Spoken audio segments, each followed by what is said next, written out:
মাধ্যমিক 2024-25 শিক্ষাবর্ষে আজকে ইতিহাসের চতুর্থ অধ্যায় থেকে 1 নম্বরের কিছু সাজেস্টিভ প্রশ্ন নিয়ে আলোচনা করব। যে সমস্ত প্রশ্ন পড়লে তোমরা এখান থেকে কিন্তু 1 নম্বরের প্রশ্ন তোমরা কিন্তু কমন পাবে। তাই দেখে নিই আজকের 1 নম্বরের প্রশ্নগুলি কি রাখা হয়েছে এখানে। চলো, প্রথম প্রশ্নটা আমাদের যে রয়েছে, সিপাহী বিদ্রোহের সময় মুঘল সম্রাট কে ছিলেন? উত্তরটি হয়ে যাবে সিপাহী বিদ্রোহের সময় মুঘল সম্রাট ছিলেন দ্বিতীয় বাহাদুর শাহ। তারপর দেখো 2 নম্বর প্রশ্ন কী রয়েছে আমাদের চতুর্থ অধ্যায় হিস্ট্রি থেকে মাধ্যমিকের, সিপাহী বিদ্রোহের পর ভারতের শাসনভার কে গ্রহণ করেছিলেন? ইংল্যান্ডের রানী ভিক্টোরিয়া সিপাহী বিদ্রোহের পর ভারতের শাসনভার গ্রহণ করেছিলেন। তারপর দেখো 3 নম্বর প্রশ্ন ইতিহাস থেকে, সিপাহী বিদ্রোহের পর ব্রিটিশ পার্লামেন্টে ভারত বিষয়ক কোন আইন পাশ হয়েছিল? সিপাহী বিদ্রোহের পর পার্লামেন্টে ভারত বিষয়ক যে আইন পাশ হয় তা হলো an act for the better government of India. তারপরে দেখো 4 নম্বর প্রশ্ন যেটা রাখা হয়েছে তোমাদের জন্য, যে 1857 খ্রিস্টাব্দের বিদ্রোহের পর ব্রিটিশ পার্লামেন্টে ভারত বিষয়ক মন্ত্রীকে কি বলা হতো? ব্রিটিশ পার্লামেন্টে ভারত বিষয়ক মন্ত্রীকে বলা হতো ভারত সচিব। তারপর দেখো 5 নম্বর প্রশ্ন, মহারানীর ঘোষণাপত্র কোথায় পেশ করা হয়েছিল? উত্তরটি হয়ে যাবে মহারানীর ঘোষণাপত্র এলাহাবাদের রাজদরবারে পেশ করা হয়েছিল। 6 নম্বর প্রশ্ন দেখে নাও। 6 নম্বর প্রশ্নটি হলো, মহারানীর ঘোষণাপত্র এই দেশে কে পেশ করেন? মহারানীর উত্তরটি হয়ে যাবে কি, মহারানীর ঘোষণাপত্র এই দেশে ভারতের তৎকালীন ভাইসরয় লর্ড ক্যানিং পেশ করেন। বন্ধুরা, তোমরা কিন্তু এই প্রশ্ন শুধুমাত্র শুনে লিখে নাও, তোমরা কিন্তু খাতা নিয়ে এই প্রশ্নগুলি লিখে নাও, কারণ এইগুলো থেকে কিন্তু তোমার প্রশ্ন কিন্তু অনায়াসে কমন পাবে 1 নম্বরের জন্য। তোমাদের যে সমস্ত প্রশ্ন 1 নম্বর থেকে 1 নম্বরের জন্য আসতে পারে চতুর্থ অধ্যায় থেকে, এখান থেকেই কিন্তু তোমরা সেগুলো কমন পেয়ে যাবে। ঠিক আছে, এর জন্য কিন্তু তোমরা এগুলো খাতা পেন নিয়ে লিখে নিতে পারো।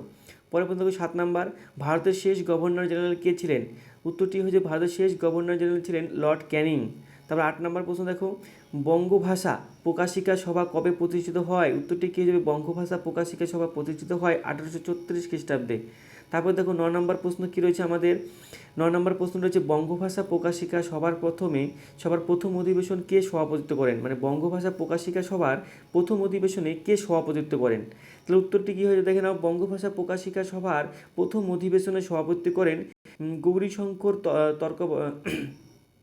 তর্কবাগিস। ঠিক আছে, তাহলে উত্তরটি কী হয়ে যাবে, গৌরীশঙ্কর তর্কবাগিস। ঠিক আছে, তারপর পরে 10 নম্বর প্রশ্ন, জমিদার সভার আরেক নাম কী ছিল? এটা কিন্তু গুরুত্বপূর্ণ প্রশ্ন, স্টার দিয়ে রাখি, জমিদার সভার আরেকটা নাম কী ছিল, স্টার দিয়ে রাখো, এটা কিন্তু পরীক্ষা আসার জন্য কিন্তু খুবই গুরুত্বপূর্ণ একটি প্রশ্ন। তারপর দেখো কী বললাম, জমিদার সভার আরেকটি নাম কী ছিল? জমিদার সভার আরেকটি নাম ছিল ল্যান্ড হোল্ডস সোসাইটি। কী নাম? Land holds society. তারপরে 11 নম্বর প্রশ্ন দেখো, বেঙ্গল ব্রিটিশ ইন্ডিয়া সোসাইটির সভাপতি কে ছিলেন? 11 নম্বর প্রশ্ন কী রেখেছি দেখো তোমাদের জন্য, বেঙ্গল ব্রিটিশ ইন্ডিয়া সোসাইটির সভাপতি কে ছিলেন? উত্তরটি কী হয়ে যাবে, বেঙ্গল ব্রিটিশ ইন্ডিয়া সোসাইটির সভাপতি ছিলেন জর্জ টমসন। কি উত্তর হয়ে যাবে বন্ধুরা, বেঙ্গল ব্রিটিশ ইন্ডিয়া কোম্পানির সোসাইটির সভাপতি কে ছিলেন? বেঙ্গল ব্রিটিশ ইন্ডিয়া সোসাইটির সভাপতি ছিলেন জর্জ টমসন। পরের প্রশ্ন দেখো 12 নম্বর প্রশ্ন, খুব গুরুত্বপূর্ণ একটি প্রশ্ন, বেঙ্গল ব্রিটিশ ইন্ডিয়া সোসাইটির সম্পাদক কে ছিলেন? বেঙ্গল ব্রিটিশ ইন্ডিয়া সোসাইটির সম্পাদক ছিলেন প্যারীচাঁদ মিত্র। কি নাম, কি উত্তর হয়ে যাবে বন্ধুরা, প্যারীচাঁদ মিত্র। বেঙ্গল ব্রিটিশ ইন্ডিয়া সোসাইটির সম্পাদক ছিলেন কি নাম, প্যারীচাঁদ মিত্র। পরের প্রশ্নটি দেখে নাও, ব্রিটিশ ইন্ডিয়ান অ্যাসোসিয়েশন কবে প্রতিষ্ঠিত হয়? আমাদের 13 নম্বর প্রশ্ন কী রয়েছে দেখে নাও, ব্রিটিশ ইন্ডিয়ান অ্যাসোসিয়েশনস কবে প্রতিষ্ঠিত হয়? উত্তর কী হয়ে যাবে, 1851 খ্রিস্টাব্দে ব্রিটিশ ইন্ডিয়ান অ্যাসোসিয়েশন প্রতিষ্ঠিত হয়। উত্তর কী হবে, 1851 খ্রিস্টাব্দে ব্রিটিশ ইন্ডিয়ান অ্যাসোসিয়েশনস প্রতিষ্ঠিত হয়। তাহলে 14 নম্বর প্রশ্ন দেখো, পুনা সার্বজনিক সভা কবে অনুষ্ঠিত হয় বা প্রতিষ্ঠিত হয়? পুনা সার্বজনীন সভা কবে প্রতিষ্ঠিত হয়? উত্তরটি কী হয়েছে দেখে নাও, 1867 খ্রিস্টাব্দে পুনা সার্বজনীন সভা প্রতিষ্ঠিত হয়। 15 নম্বর প্রশ্ন দেখে নাও কী রয়েছে, ইন্ডিয়ান লীগ কবে প্রতিষ্ঠিত হয়? উত্তর কী যাবে, 1875 খ্রিস্টাব্দে ইন্ডিয়ান লীগ প্রতিষ্ঠিত হয়। কত খ্রিস্টাব্দে? 1875 খ্রিস্টাব্দে ইন্ডিয়ান লীগ প্রতিষ্ঠিত হয়। পরের প্রশ্ন 16 নম্বর প্রশ্ন, ভারত সভার প্রতিষ্ঠাতা কে ছিলেন? মানে কে ভারত সভা প্রতিষ্ঠা করেন? ভারত সভার উত্তরটি হয়ে যাবে, ভারত সভার প্রতিষ্ঠাতা ছিলেন সুরেন্দ্রনাথ বন্দ্যোপাধ্যায়। এবং তারপরে 17 নম্বর প্রশ্ন দেখে কী রয়েছে, মহাজন সভা কত খ্রিস্টাব্দে প্রতিষ্ঠিত হয়? উত্তরটি কী হয়েছে দেখে নাও, মহাজন সভা প্রতিষ্ঠিত 1884 খ্রিস্টাব্দে। কী হয়ে যাবে উত্তর বন্ধুরা, 1884 খ্রিস্টাব্দ, এটা মহাজন সভা। পরে দেখো 18 নম্বর প্রশ্ন, হিন্দু মেলা কত সালে বা কত খ্রিস্টাব্দে প্রতিষ্ঠিত হয়? হিন্দু মেলা প্রতিষ্ঠিত হয় 1867 খ্রিস্টাব্দে। তারপর 19 নম্বর প্রশ্ন দেখো, পুনা সার্বজনীন সভা কে প্রতিষ্ঠা করেন?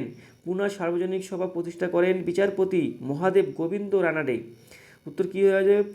সার্বজনীন সভা প্রতিষ্ঠা করেন বিচারপতি মহাদেব গোবিন্দ রানাডে। এই 19টি প্রশ্ন ছিল তোমাদের জন্য, কিন্তু চতুর্থ অধ্যায় থেকে 1 নম্বরের জন্য।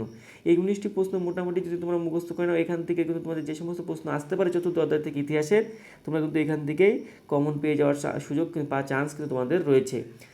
এর বাইরেও তোমরা কিছু এক্সট্রা করে তোমরা পড়ে নেবে, কিন্তু এখান থেকে যেমন তোমাকে এই ইউনিটটা হলো তোমাদের সাজেস্টিভ কোয়েশ্চেন। ওকে, এবং এরপরে আমি 2 নম্বরের প্রশ্ন নিয়ে আসবো। তোমরা 2 নম্বরের প্রশ্ন যদি চাও তাহলে তোমরা আমাকে কমেন্ট করে জানাও, তাহলে তোমাদের এই অধ্যায় থেকে আমি 2 নম্বরের প্রশ্ন নিয়ে আসবো। এবং পরবর্তী অধ্যায় থেকেও তোমাদের বিভিন্ন রকম 1 নম্বর, 2 নম্বর, 4 নম্বর, হ্যাঁ, এবং 8 নম্বর যে সমস্ত প্রশ্নগুলো আসতে পারে পরীক্ষায়, সেই সমস্ত প্রশ্ন নিয়ে ইন ডিটেলস আলোচনার ভিডিও নিয়ে আসবো। ভিডিও ভালো লাগলে অবশ্যই লাইক করবে।